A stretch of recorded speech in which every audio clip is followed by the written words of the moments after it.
In today's video, I'm going to show you how to cut this whole boneless rib roast. Stick around.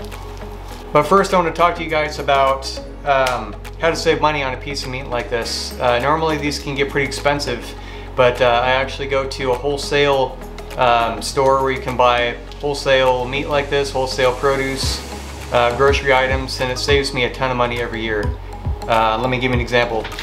So this piece of meat right here, I paid $9.29 a pound, and this piece of meat was almost 16 pounds, 15.82.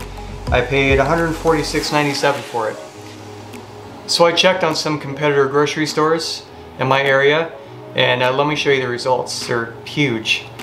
One high-end grocery store, they're charging $24.99 a pound for their natural choice beef rib, and it's at a total of $395 for this size piece of meat. At another store, they're charging $18.99, and it's also choice, and it comes out to $300.42 on this size piece of meat that I got. And at a lower end grocery store, they're all the way down to $15.99 a pound for also choice, and that brings that to $252.96. So you're saving a lot of money. Granted, this piece of meat right here is select. Yeah, this piece of meat right here is select, so it's not going to have the marbling. So if you don't know your grades of beef, there's no grade, select, choice, and prime. And there's a few grades higher than that, but most grocery stores don't carry those, like Kobe beef. Some do, but very, very few. And these prices that I quoted you, those are actually for steaks. So they'll typically give like $1 or maybe $2 a pound discount on buying their whole wholesale meat in their store, but it's only going to be $1 or $2. So at those, it doesn't even touch the price that I picked this up for, so keep that in mind. So if you're wanting to save a lot of money on meat, try to find a wholesale grocery store in your area.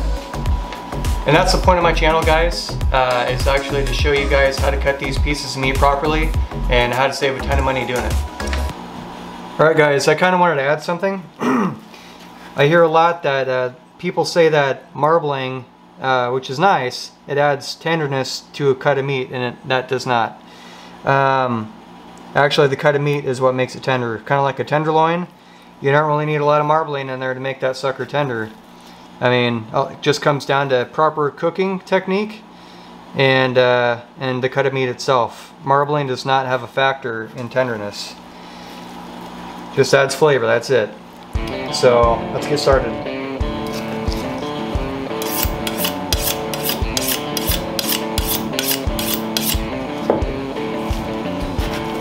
Now if you're doing this professionally, you would normally square this end up here, make it nice and square. Obviously, you want it presentable as possible, but I'm not going to have any use for that tiny little piece, so I could use a breakfast steak. I could just do that. If you have a reason to square that up, you know, if you can use that somewhere, then that's fine. I'll just use this as a nice breakfast little steak with my eggs. And that's, you know, honestly, that's not bad marbling for a select cut of meat. It's not too bad. So I'm going to cut mine around inch and a quarter. Let's see what we got here. That is a nice piece of meat, even for a select. I mean, look at that. It may say select, but there's sometimes you can actually get a lot of marbling on a cut of meat like that. And really, there's not a lot of waste either. Like this is all you're going to trim off there. You can save all that. And honestly, you want to have some fat to cook in for some flavor, so you can cut that after you're done cooking it. I'll just leave all that on there.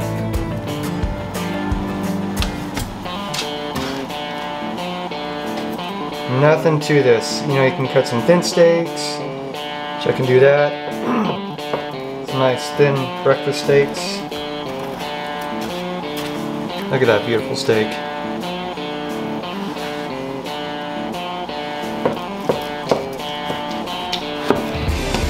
Oh man, that's nice.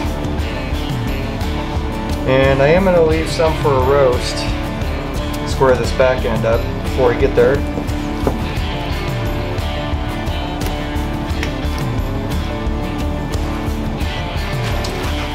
I want to try to smoke this, so now I'm going to go with, I want to say about a chunk that size.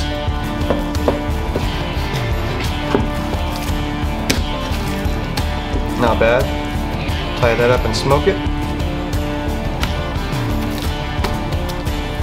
And just cut whatever size you want all the way down. Try to keep it nice as square as you can.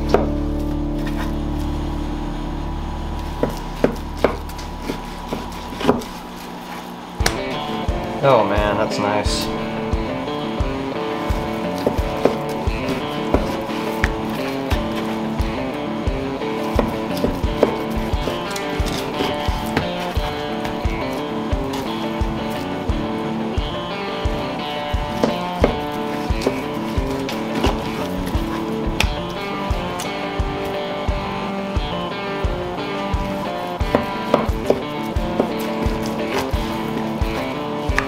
And I'll show you something else. If you want to do something nice for your wife, you want a nice little decorative heart-shaped ribeye, cut almost all the way down. You want to butterfly it just like that.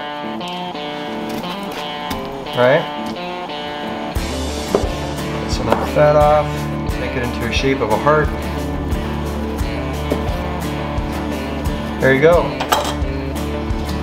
For Valentine's Day or something, your anniversary, little heart-shaped ribeye with the lobster tail. Man, that's nice. But I'm just gonna finish cutting that in half.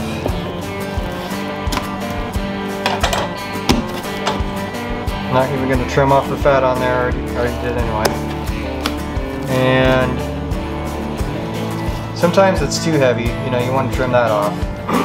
But something like that is perfectly acceptable. I would definitely keep all that on there.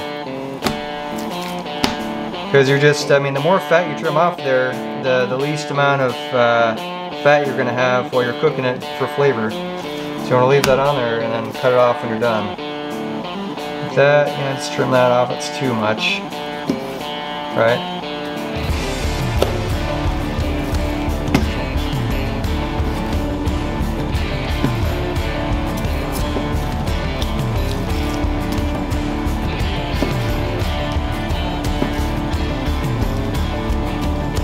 That one is perfect the way it is. Look at that nice one. Whew, man, that's pretty good for a select cut of meat there.